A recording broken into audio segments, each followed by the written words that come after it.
ભારતમાં જમીન ખરીદવી કે વેચવી એ દરેક માટે એક મહત્વપૂર્ણ નિર્ણય છે। જો તમે તાજેતરમાં કોઈ જમીન કે મિલકત ખરીદી છે તો તમારા માટે એક મહત્વપૂર્ણ સમાચાર છે।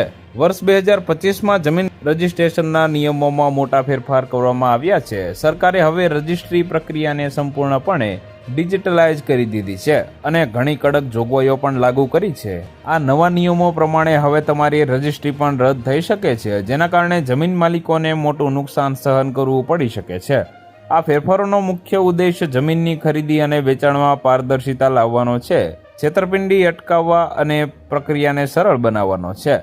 જોકે જો કોઈએ ખોટી રીતે રજિસ્ટ્રી કરાવી હોય અથવા દસ્તાવેજોમાં કોઈ વિસંગતતા જોવા મળે તો હવે તેની રજિસ્ટ્રી પણ રદ કરી શકાય છે।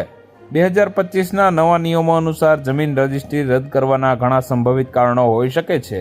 આ નિયમો બધા જમીન માલિકો, ખરીદદારો અને વેચાણકર્તાઓને લાગુ પડે છે।